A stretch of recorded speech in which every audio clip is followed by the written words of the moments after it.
Eu queria que você se apresentasse primeiro, assim, falar rapidamente quem que você é, para o pessoal que não conhece. Com quem estamos conversando hoje, Flávia? Pois é.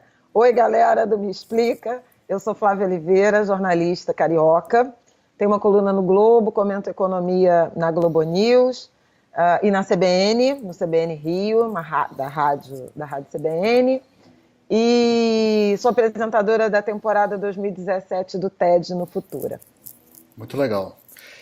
E Flávia, eu te chamei aqui para a gente explicar uma coisa que é muito difícil assim, para as pessoas entenderem, que é a inflação. Né? A gente sempre ouve notícia e quando a inflação sobe é uma coisa ruim, todo mundo sempre quer que a inflação desça. O que é a inflação exatamente? Olha, é engraçado, você começou falando assim que as pessoas não entendem, né, o que é a inflação ou não entendem economia. Primeiro ponto que eu queria destacar é que inflação e economia tratam de questões muito íntimas das famílias, dos trabalhadores brasileiros. A questão é que talvez não liguem o nome à pessoa, né? Salário, por exemplo, é economia, estar ou não estar empregado, ter ou não ter trabalho, economia.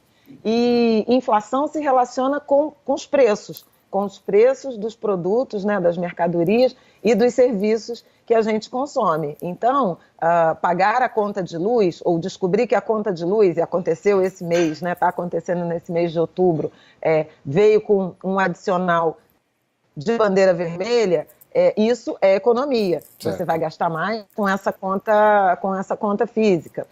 Você vai ao supermercado e percebe um aumento de preços de determinados itens ou uma queda, como tem acontecido com os alimentos. Isso é economia, isso é inflação e isso está no dia a dia de todas as famílias brasileiras. Tá certo. E o que quer dizer quando a inflação sobe? O que isso significa, assim, no geral? Nesse momento, até tem uma coisa interessante acontecendo. O IBGE está na rua, o IBGE, Instituto Brasileiro de Geografia e Estatística, é o nosso órgão oficial, né, de estatística, e calcula também o Índice Oficial de Inflação do Brasil, que é o IPCA, Índice Nacional de Preços ao Consumidor Amplo. Tá. Ele, nesse momento, está na rua e até 2019 a gente vai ter um novo desenho, uma nova distribuição da cesta de produtos e serviços que formam a inflação. O que eu estou querendo dizer com isso? De tempos em tempos, o IBGE investiga centenas de milhares de lares brasileiros e fica acompanhando tudo que essa família ou que essas famílias consomem ao longo de um mês. Então, assim, tudo que você compra de arroz, feijão, açúcar, o que você gasta de energia, gasolina, ou ônibus, ou trem, impostos, seguro, plano de saúde, remédio, tudo que você gasta vai sendo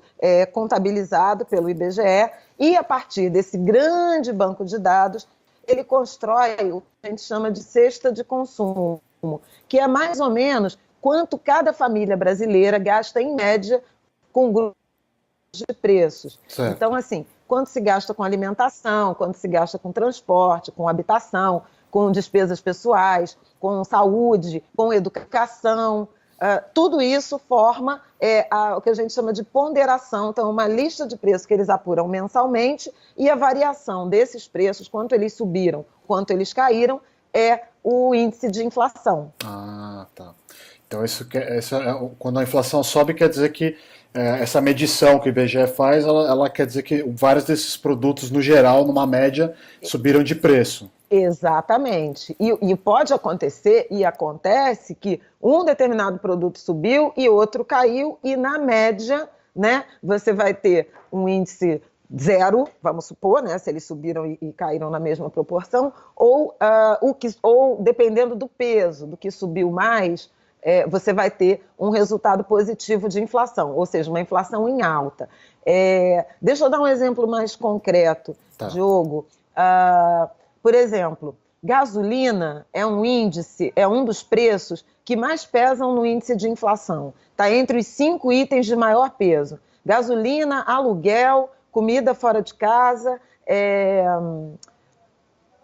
empregada doméstica, são alguns dos itens, energia elétrica, são dos itens que mais pesam. Então, digamos que a gente teve, como tem tido, né, uma flutuação grande no preço da gasolina, o petróleo subiu lá fora, agora a Petrobras reajusta. Se você tem carro, né, e consome combustível, gasolina, naturalmente, se houve um aumento da inflação, se houve um aumento da gasolina, a sua inflação ela terá subido mais do que para uma pessoa que não tem carro, que usa exclusivamente o transporte público. Por isso que muitas vezes as pessoas têm uma percepção de que a gente fala assim, a inflação está em trajetória de queda, e ele fala, mas na minha casa não está. Que inflação é essa? De que inflação vocês estão falando? É que, na verdade, a inflação ela toma por base um consumo médio das famílias brasileiras, que ganham de 1 a 40 salários mínimos. Então, é uma dispersão grande. Bastante gente, né? Exatamente. É uma referência importante para as decisões do Banco Central, para as decisões macroeconômicas, mas ela não necessariamente reflete a realidade de cada um dos lares. Então, a gente tem a nossa própria inflação. Quem paga um plano de saúde tem uma inflação maior do que uma família que usa a saúde pública, o serviço público de saúde. Você não tem uma família que tem idosos, normalmente o gasto com remédio é maior quando você tem idosos em casa, então você tem uma inflação de saúde que pesa mais do que outros itens, por exemplo, de quem tem filho na escola pública ou particular, essa percepção de inflação ela vai mudando.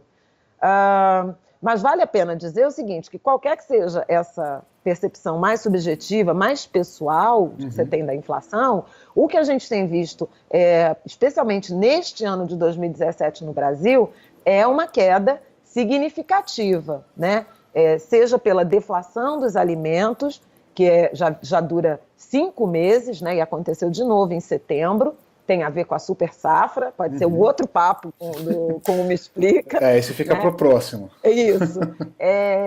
Mas outros preços também têm subido menos. A gente já teve tarifaço de energia, de combustível, e agora se estabilizou. A recessão, né, que a gente vive, uma recessão muito aguda, que começou em 2014, também tem freado muito, porque as pessoas estão com menos dinheiro, então o empresariado não consegue pressionar com aumento de preços. Deu para entender? Deu para entender, sim, eu entendi. Mas tem uma outra coisa que eu queria entender, que assim, a gente sempre, né, o ideal parece que a inflação não suba ou ela caia. Quer dizer, como é que tem um certo nisso na economia, do tipo, se a inflação está subindo, está errado, a economia está indo mal, e se a inflação está caindo, está certo, a economia está indo bem. Existe? Dá para dizer isso ou não dá? Mais ou menos, assim, é verdade que assim, a inflação é como se fosse um termômetro, né? Ela mede um pouco da temperatura da economia, ou é um dos termômetros. O outro é o PIB, também é assunto para outro programa.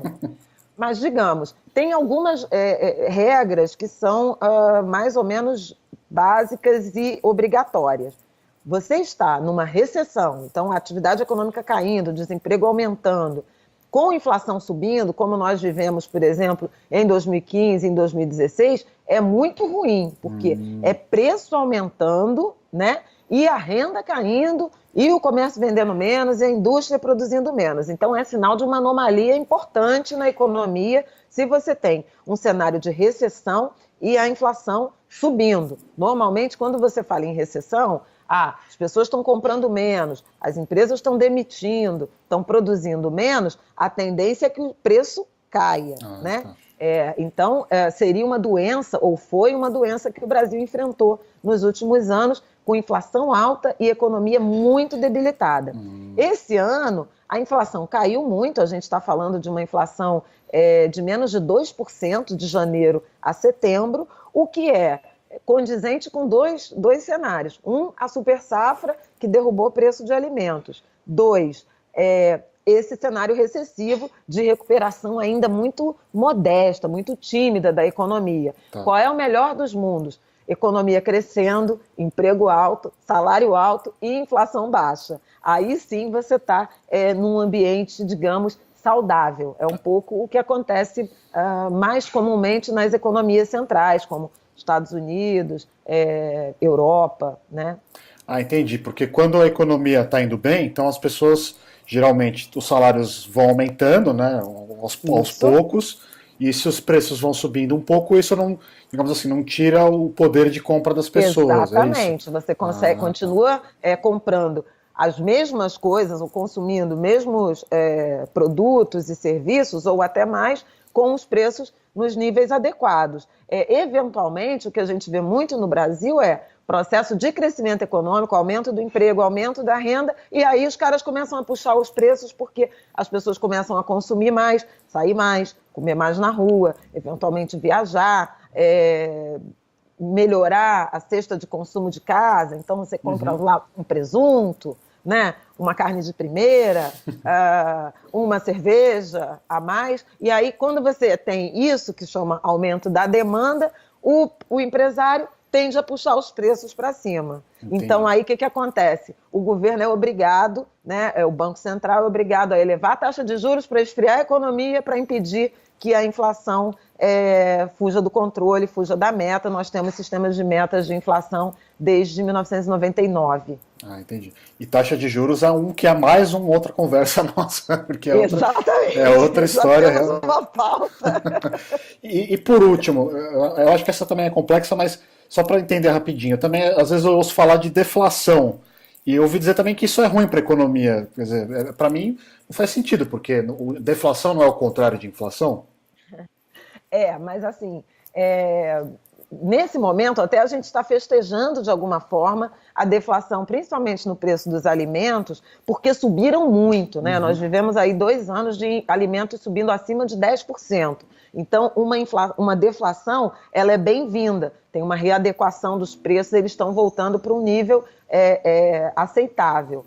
Porém, se você tem um cenário especialmente generalizado de deflação, significa uma apatia da economia, uma indisposição, né, do consumidor em comprar produtos, mercadorias ou em consumir serviços, e isso naturalmente faz os empresários produzirem menos, investirem menos. Então, um cenário de deflação pode esconder algum outro tipo de doença que vai acabar resultando em recessão, em aumento do desemprego. Por isso que as coisas têm que ser dosadas. Por isso que a gente tem esse sistema de metas, né? Que você mira um nível tolerável de inflação para determinadas economias, no caso do Brasil hoje, 4,5%, e aceita uma pequena flutuação dentro desse nível, mas se a inflação estiver muito acima ou muito abaixo, pode significar algum tipo de doença em relação à atividade econômica como um todo, que sempre vai afetar emprego e renda, que é o que a gente não quer, né?